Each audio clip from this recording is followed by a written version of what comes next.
Punta na tayo sa ating ikatlong tatalakayin. Pucha, lagpas tayo ng 10 minuto. Eto, handa na ba kayo? Doon sa mga loyalista natin dyan ha. Doon sa mga dilawan ng konti, yung puso, masasaktan kayo rito. Ilag kayo ha. Ilag kayo. Andiyan ba si Boss Saint Benedict? Baka madali natin si Boss Saint Benedict. Anyways, let's proceed. Kasi, eto yung tanong ko kay Kiko D. Sabi niya kasi, si PBBM daw, no? Siya ang may sabi. Ano yan? Kita ka, Ben. Joke lang. Tangkot na tangkot. Wait lang ha.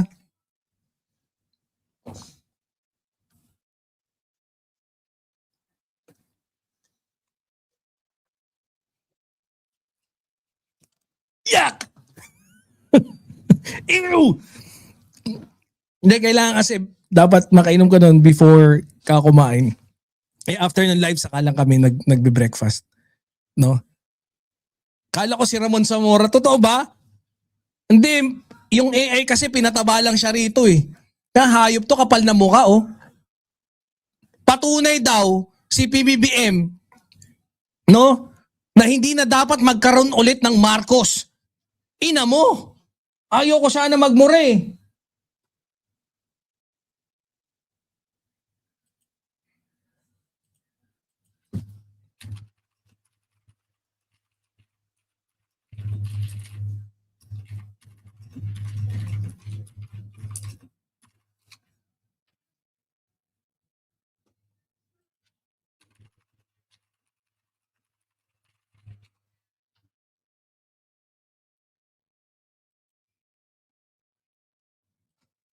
Lising ko to.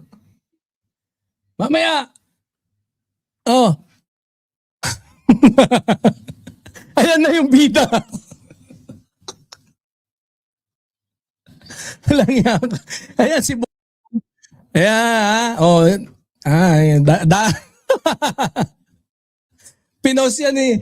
Pinost ni CJ Hero, no? Iyakin din si CJ eh. Para naman to si Manang, si Inday CJ, oh. Si Inday CJ Hero, napaka KJ, no? KJ ni Inday CJ. Oh, ayan nandiyan si Boss Mark ha. Puntahan nyo daw kasi itong Birahan PH. Ha? Di pala sila sanay sa Bardagula. Kaya nga eh, no? Yan yung problema eh. Nagmamagaling sila ngayon eh. Pucha, nung panahon ng 2022, pucha, pangwalang yaan talaga mga meron pang Facebook page na talagang bardagulan eh. Yung pangalan doon, pucha, lahat kailangan mong banatan eh. No? Ngayon, pag konting konting kembot, naiiyak sila. Oh. Ginagaya yung bicep mo ni Banat Boy. Dapat makita ni CJ. Siguro akala ni CJ pucha, ano ba naman to? Hindi niya alam yata na ka eh. Na malaki titi mo eh. Ito joke lang. Hindi niya alam malaki yung mo, no? Oo, sa yung subscribers sa YouTube. The extortionista. Oy, talaga yun. Bahala ka, mamaya nanonood yun. Oh, kung ang dahilan para huwag na maghalal ng Marcos, si PBBM mismo, ang patunay, pucha, Kiko D, who the hell are you? Hindi ka nga namin kilala eh. Pucha, mas kilala pa namin Kiko, no? Si Kiko Meow Meow, masikat pa sa'yo yun. Pucha, patunay nga ba? Ha? Tingnan natin yung record ng administrasyong Marcos. Kung hindi dapat maging leader ang isang Marcos, paano ipapaliwanag yung mga proyekto ng kasalukuyang administrasyon ng ina mo? Ha? Pucha, mga mandirigma ha? No? Etong matapang na pahayag, hindi matapang ang mukha mo. Si Kiko Aquino D, no, ni Pangulong Bongbong Marcos daw, si PBBM mismo, yung patunay kung bakit hindi na dapat magkaroon ng isa pang Marcos sa kapangyarihan? Bakit? Ano patunay mong hayop ka? Pero ang tanong, sapat ba yung ganitong konklusyon? Kung pag-uusapan natin ang governance at public service, hindi ba dapat tinitignan din natin yung actual record, accomplishments at mga programang na ipatupad ng administrasyon bago tayo magbigay ng final judgment? Dahil sa isang demokrasya, mahalaga ang kritisismo. Yes, we agree. Pero mahalaga rin ang fairness sa pagsusuri ng mga resulta at performance ka. Hayop ka. Kandaleche ng mga sinasabi ko. Naalala ko kasi yung banatan ni CJ Hero tsaka ni Mark. Kaya mga binador ha, etong statement na pinapaikot, o yung umiikot ngayon, galing dito kay Kiko Aquino. No? Apo to eh. Apo to ni Ninoy Aquino. Pares naman kang pakyo ni Ninoy Aquino, gago pala kayong dalawa. Ang ngayon nyo? Pakyo kayo maglolo, gago. Kami pa ba naman gaguguhin nyo? Wala kaming paki dun. Ha? Loyalisto to, tanga. Pucha, alam mo, ginagawa mo, Kiko D, ipinapahanamak mo yung posisyon ni Senator Trillanes, ni Laila De Lima, ni Senator Risa, ni Kiko Pangilinan, ni Bam Aquino.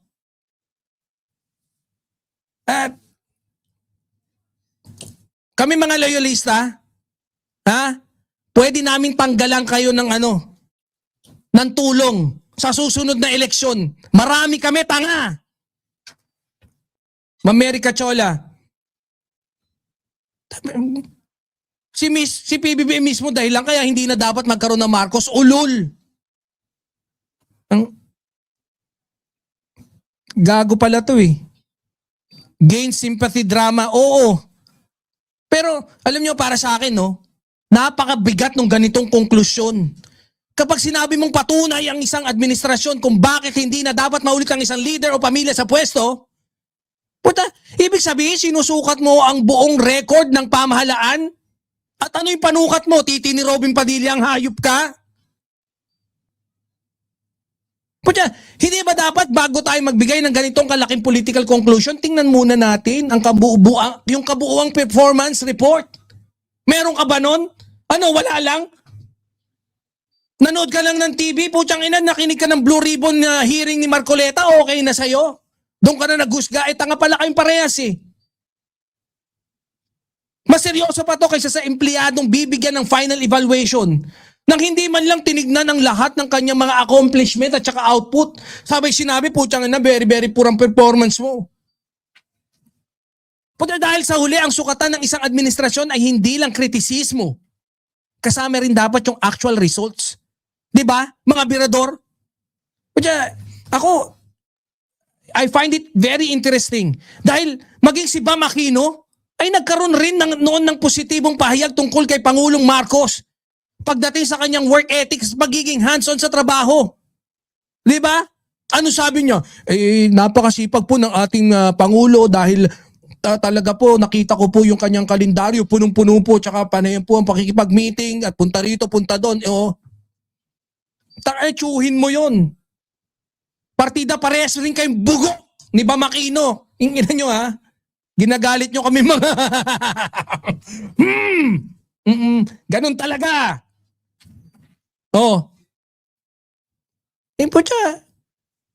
Mapanghusga ka naman masyado, kupal.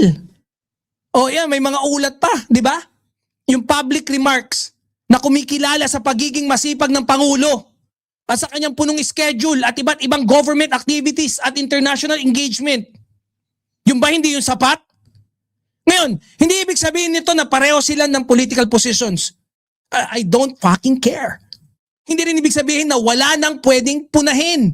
Pero ipinapakita nito na kahit may political differences o may pagkakaiba, may mga pagkakataon na kinikilala pa rin ang ilang positibong katangian ng isang leader. Kahit katunggali niya pa, si Bam Aquino na pulpol, parehas kayo. Basta Aquino pulpol.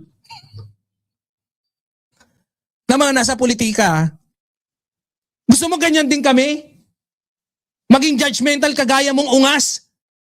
Wala ka pa sa politika, hinuhusgahan na kita. Paano yon? Hindi ko nahuhusgahan yung performance mo? Basta tawagin na lang kagad kitang ungas? Payag ka ba nung tanga ka? Oh.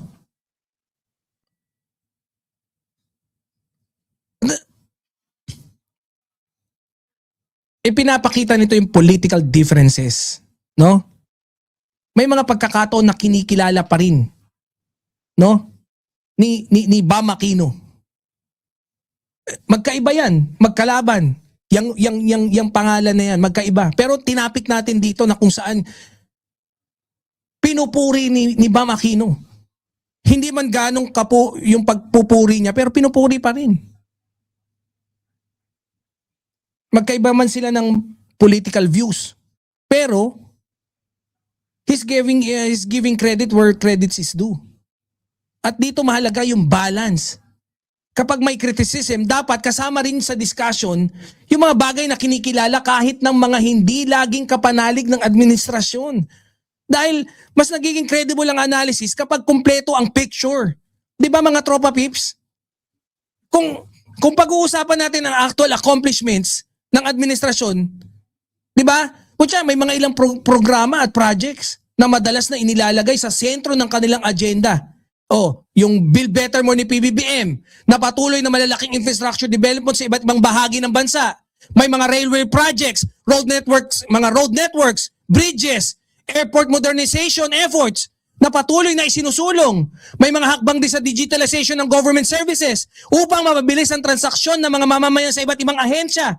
May mga programa rin nakatuon sa food security, agricultural modernization, irrigation support, pagpapalakas ng local food production. Ang ina mo, dami niyan, gago. Hindi ako matatapos dito. Kahit isang linggo kong banggitin lahat ng ginawa niya. Putya, 160. No? Structure facilities na tumutulong sa ating mga mamamayan. No? Sa iba't ibang sulok ng bansa. 160. No? Na tinutulungan yung pagkatapos ng ani. Putya, may mga ambulansya na, karamihan ng mga barangay sa Pilipinas. Pag inubo ka, puking ina, dadaling ka na, iaambulansya ka ng hayop ka. Ibabalik na yung clinic. 20 pesos na bigas na inirereklamo ng mga DDS na madaling araw daw yung pila. Tanga, na-choosy pa kayo, hayop kayo. Isn't that interesting? Di ba? Yung pinagsasabi mo, that's interest para sa akin, very interesting. Mas interesting pa kaysa bakit ang daming kalbo sa mga DDS personalities. May mamanot-manot, may panot, may solid na panot. May iba't ibang uri ng panot. Putya, minsan pag panot, iisipin mo, DDS agad eh. Parang ganun ka magbintang. No? Dahil kung magiging patas tayo, dapat pare-parehong makita ang strength at weaknesses. Di ba mga kapatid? Hindi ibig sabihin na dahil may proyekto ang administrasyon ay wala nang dapat punahin. Okay, given. At hindi rin ibig sabihin na dahil may kritisismo ay wala nang magagawang tama yung gobyerno.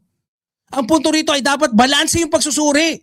At ina niyo, sarap yung pagkakakaltukan sa kapag sinabing si PBBM mismo ang patunay kung bakit hindi na dapat magkaroon ng isa pang Marcos sa kapangyarihan, sapat ba yung political statement para patunayan yun? O mas dapat tingnan ng publiko ang kabuang record, yung mga programa, mga natapos na proyekto at mga aktual na epekto nito sa buhay ng mga mamamayan? Kung ako yung tatanungin, ang pinakamalakas na argumento sa politika ay hindi slogan, hindi apelyido, hindi personality. Ang pinakamalakas na argumento ay measurable results, actual governance at konkretong epekto sa tao. Tao ng ina nyo, parang ganon, gago kayo. Takapal ng mukha eh. Hindi, alam nyo kasi kung bakit? Kasi tayo monitor natin yung mga ginagawa ni PBBM eh. Nakikita natin yung mga proyekto eh. Nakikita natin yung galawan, mga proyekto ng iba't ibang ahensya. Kaya para sa atin, masakit pag nakikita natin na ginaganyan si PBBM. Na pinagbibintangan na hindi kumikilos. Nasasabihin na dapat hindi na magkaroon ng Marcos. At ang ginawang basihan, siya. Na kung saan punong-puno. Napaka-busy ng ating Pangulo. Kung hindi ba naman kupal tong hayop na to.